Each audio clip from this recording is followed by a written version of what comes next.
ఈ రైడ్లో Mahabubnagar ACB DSP నేను BS Krishna Goud, మా ఇన్స్పెక్టర్స్ ఇద్దరు సయ్యద్ అబ్దుల్ ఖాదర్ జిలానీ మరియు లింగస్వామి, మరియు మా ఒక 10 మంది స్టాఫ్, ఒక ఇద్దరు గవర్నమెంట్ మీడియేటర్ సమక్షంలో వచ్చి రైడ్ చేయడం జరిగింది.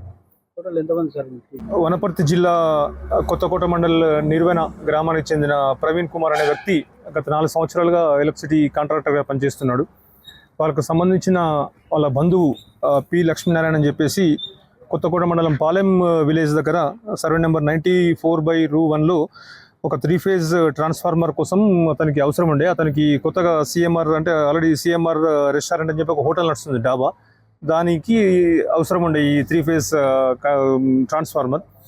దానికి సంబంధించి అతను ఈ ఎలక్ట్రిసిటీ కాంట్రాక్టర్కి ఆ పని చేయించమని అప్పగించడం జరిగింది. అంతకుముందే అతను ఏప్రిల్ 2వ తారీఖు నాడు దాన్ని కన్జ్యూమర్ సర్వీస్ సెంటర్లో ఆన్లైన్లో అప్లై చేసుకొని ఈ కాంట్రాక్ట్కి ఇవ్వడం జరిగింది. దీంతో ఇతను 16th రోజు కొత్తకోట మండల్ ఏఈ గారికి కస్టమర్ సర్వీస్ సెంటర్ అప్లికేషన్ సంబంధించిన ఆన్లైన్ పేపర్ను దానికి సంబంధించిన కాగితాలు ఇచ్చేసి కొత్తకోట ఏఈ ఆపరేషన్స్ గారికి ఇస్తే అతను ఎస్టిమేషన్ చేశాడు దాని ట్రాన్స్ఫార్మర్ గురించి 2,05,432 రూపాయలు. అతను ఎస్టిమేషన్ వేసి లోకల్ కొత్తకోట ఏడీ ఆపరేషన్ ద్వారా ఇక్కడికి పంపించడం జరిగింది, డిఈఈ ఆపరేషన్స్ వనపర్తి దగ్గరికి. దాంతో అతను ఏప్రిల్ 20 తారీఖు వచ్చి ప్రవీణ్ కుమార్ అనే కాంట్రాక్టర్ వచ్చి డిఈ నరేంద్ర కుమార్ గారిని కలవడం జరిగింది. కలిస్తే అతను తనకి 10,000 రూపాయలు, తర్వాత ఎస్సీ గారు అతనికి 10,000 రూపాయలు, తర్వాత ఎస్సీ దగ్గర పనిచేసే ఏఈ మధుకరన్ ఉన్నాడు, అతనికి ఒక 1,000 రూపాయలు, మొత్తం 21,000 డిమాండ్ చేసి డబ్బులు ఇస్తేనే అది శాంక్షన్ చేపిస్తా అని చెప్పడం జరిగింది.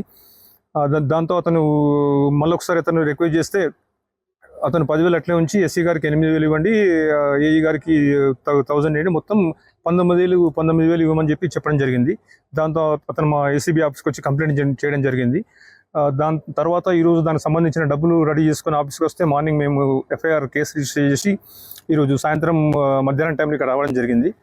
మధ్యాహ్నం అంతా మీటింగ్లో వాళ్ళంతా బిజీగా ఉండే. ఆ తర్వాత 6:50 ఆ ప్రాంతంలో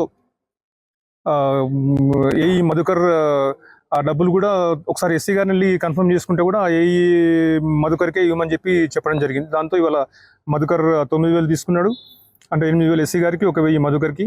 తర్వాత బయటకు వచ్చిన తర్వాత పక్కన డిఈ గారు ఆఫీస్కి వెళ్ళి డిఈ గారు కూడా టేబుల్ డెస్క్లో కూడా ఒక 10,000 పెట్టుకోవడం జరిగింది. మేము ఇమ్మీడియట్గా రైడ్ చేసి ఆ ముగ్గురిని అదుపులో తీసుకొని ఆ డబ్బులు రికవరీ చేసుకున్నాం. కేసు ఇన్వెస్టిగేషన్ జరుగుతుంది. కంప్లీట్ అయిన తర్వాత స్పెషల్ కోర్టు ఏసీబీ నాంపల్లిలో ప్రొడ్యూస్ చేస్తాము. ఎవరైనా డబ్బుల గురించి ఎవరైనా కంప్లైంట్ చేయాలనుకుంటే మాది Hyderabad head office 1064 toll free number ఉంది, దానికి కాల్ చేస్తే మేము తప్పకుండా ఎంక్వైరీ చేసి యాక్షన్ తీసుకుంటాం. వాళ్ళకి కూడా వివరాలను కూడా సీక్రెట్గా ఉంచుతాం.